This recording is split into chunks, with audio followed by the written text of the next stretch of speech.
პედაგოგები ხელფასების ზრდაზე საუბრობენ, ოღონდ ინფორმაცია ყველა მასწავლებლისთვის ჯერჯერობით ხელმისაწვდომი არ არის. Სასიხარულო ამბავი ამ ეტაპზე მხოლოდ იმ პედაგოგებმა გაიგეს, რომლებიც მართველი გუნდის წევრებს საბანკეტო დარბაზში შეხვედრაზე დასთანხმდნენ. დაპირებად თბილისის სკოლების წარმომადგენლებმა პარლამენტის თავმჯდომარისგან, ქალაქის მერისგან და განათლების მინისტრის მოადგილისგან მიიღეს. მართალია დღევანდელ შეხვედრას თავად შეშკინი არ დასწრებია, თუმცა ელჩი ხელისუფლებამ განათლების სფეროში დაგეგმილ რეფორმებზე უფრო გაკეთებულ და გასაკეთებელ საქმეებზე ისაუბრა. პედაგოგებისა და ხელისუფლების წარმომადგენელთა შეხვედრის ამსახველი კადრები დღეს მხოლოდ მაესტროს ობიექტივში მოხდა.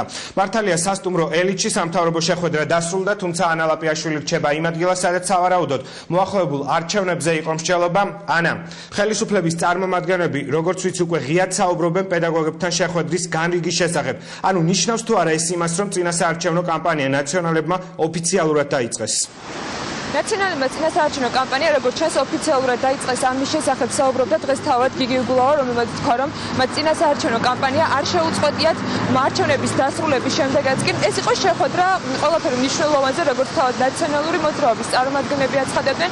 ამ შეხვედრას კი ესწრებოდნენ პედაგოგები, რომლებიც სპეციალურად დანიშნული სამორჩილო ტაქსების ხაზებით მოვიდნენ და როგორც ცხოველები აცხადებდნენ, მათ ამის ფული გადაუხადათ სკოლის დირექციამ.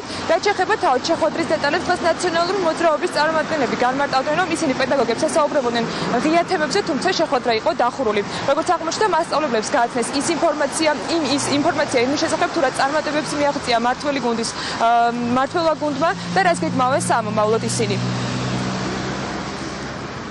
ვისაუბროთ ყველა იმ საკითხზე, რაც მნიშვნელოვანია ჩვენთვისაც, პედაგოგებისთვისაც და ყველა იმ გეგმაზე, რომელიც გვაქვს. შეხვედრები უნდა იყოს პედაგოგებთანაც, სხვებთანაც, დღეს შევხვდით აქ, ხვალ ვიქნები იმერეთში, ზეგ კახეთში, ასე რომ ალბათ ყველა პოლიტიკოსის და მით უმეტეს სამდებობის პირის ვალდებულებაა ხალხთან რეგულარული შეხვედრა. რას ვაკეთებთ, რის გაკეთებას ვაპირებთ და საერთოდ ამაზე პედაგოგებთანაც ვიქნები ამაზე საუბარი, ექიმებთანაც და ნებისმიერ პროფესიის ადამიანებთან. დღეს გვაქვს შეხვედრა სამგორის ისანის ქონდა სამგორის და ეხლა გვაქვს ისანის რაიონის პედაგოგებთან საუბრობთ ჩვენ გეგმებზე. რა ხედვა აქვს ნაციონალურ მოძრაობას სამომავლოდ. ნაციონალურ მოძრაობას წინასაარჩევნო კამპანია არც არასდროს დაამთავრებია. ჩვენ ყოველთვის ვართ საარჩევნო რეჟიმში. ეს იყო სხვათა შორის ბრალდება ჩვენი ოპოზიციის მხრიდან ხოლმე, რაც მესმის 2003 წლიდან თუ 4 წლიდან. ამიტომ საარჩევნო კამპანია თავისთავად ცალკე აღებული არაფერი. საარჩევნო კამპანია არის კომუნიკაცია ინტენსიური ამორჩეველთან. ორგანიზატორი ამ შემთხვევაში არის როგორც რამდენადაც მე ვიცი აღნიშნული ეს არის ნაციონალური მოძრაობა, ნაციონალური მოძრაობას აქვს გაფორმებული ხელშეკრულება, იურიდიულად ხელშეკრულება კონკრეტულ ფირმასთან და იმ ფირმას აქვს გაფორმებული ხელშეკრულებები ყველა იმ ობიექტთან, სადაც ხდება მოსახლეობასთან შეხვედრა. შეხვედრა დახურულია და მიმდინარეობს დახურული შეხვედრა. როგორც გითხარით, შეხვედრა დახურული იყო და ის დახურული იყო ჟურნალისტებისათვის, თუმცა ჟურნალისტებს მიეცათ იმის საშუალება, რომ გასაუბრებოდნენ შეხვედრიდან გამოსულ პედაგოგებს.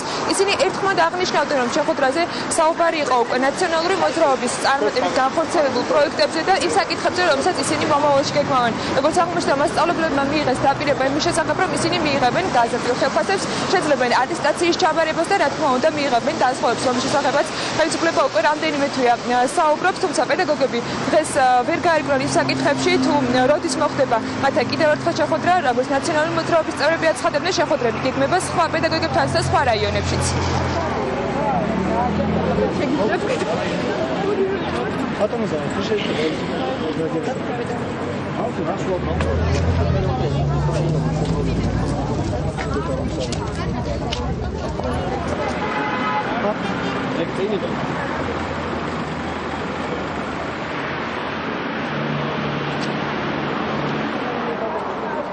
Evangeli ჩვენს რეფორმებზე ვისაუბრეთ, ძალიან ნასიამოვნები ვარ. ტელევიზორში რასაც ვისმე ზუსტად იმის მაგვარი ამ რეფორმებზე განსაკუთრებით აი სამედიცინო მომსახურებაზე, განვითარებაზე, მის განვითარებაზე და ასე შემდეგ. სამომავლო გეგმები ის იყო, რომ ჯერთი საუბარი იყო იმაზე, რაც გაკეთდა და რაც კეთდება და რასაც ყველა ხედავთ და მომავალი გეგმები ბევრი რაღაც ახალი იქნება, რომ აი როგორ გაიზრდება ხელფასები, თქვა თუნდაც მასწავლებლების. ეს არის არაჩვეულებრივი შეხვედრა, დაგვამახსოვდება ჩვენ პედაგოგებს. ყველაფერი ის, რაც ჩვენ დაგვირდით და რასაც ჩვენ გაგეკეთებთ. ჩვენ გვიჯერა ხელფასის აწევას, სერტიფიკატების ჩაბარებას, სერტიფიკატების მიღებას ხელფასის ამაზე ბედნიერები და ამაზე კარგები მე მგონი არვენ არ იქნება. აბსოლუტურად ყველანი ვისხედი ჩვეულებრივი საუბარი იყო, მეტი არაფერი. ვინც გაგაგებინათ რომ აქ შეხვედრა უნდა ყოფილიყო. გაუგებარი რა არის, ჩემო კარგი. პედაგოგები იყავით და არა, რესტორანი უბრალოდ დარბაზი იყო გამოყენებული, აქ არანაირი სარესტორნო განწყობა არ იყო, ეს იყო დარბაზი მასშტაბურად ჩატარდა, რომ ყველა პედაგოგს არ აქვს იმდენი დრო, რომ სათითაოდ, არც მთავრობის ხელმძღვანელს რომ სათითაოდ ესაუბროთ, ამდენად გამოიყენეს ეს. ქალაქის მერმა ბატონმა გიგიმ ვითხრა, რომ დიდ ყურადღებას მოგვაქცევდნენ აი მასაკის ხალხს, ვინც ვიყავით 65-დან 67 წლამდე, დაგვიცავდა ჩვეულებრივად ჯანმრთელობის სამინისტრო და მოგცევდა დაზღვევას და მოგხედავდნენ როგორც წესი და აი მაგაზე ქონდა ჩვენ ლაპარაკი და დიდი მადლობა ვარ. არა, რესტორანი არა. ისე კარგი იქნებოდა. მაგრამ არა.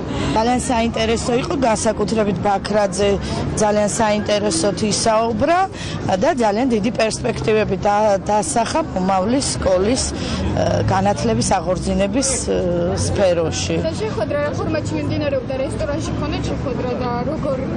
არა, ჩვეულებრივია ჩვეულებრივად და შემდეგ არია ხრუშეძე, ვისაც სურვილი ჰქონდა დარჩა და მიირთვა. პედაგოგები ერთსულოვნად გამოხატავდნენ მადლიერებას და აღფრთოვანებას სწორედ ამ შეხვედრისგან გამოსვლის შემდეგ, თუმცა ნაწილმა მათგანმა ვერ გაიგო იმ შეხვედრის დეტალები, როგორც აღმოჩნდა ალაფუშეტის ზოგიერთმა პედაგოგმა იცოდა, ნაწილს კი ინფორმაცია არ ჰქონდა და რომ ცდოდნოდა ალბათ დარჩებოდნენ კიდეც როგორც ისინი მაესტროსთან საუბარში აცხადებდნენ.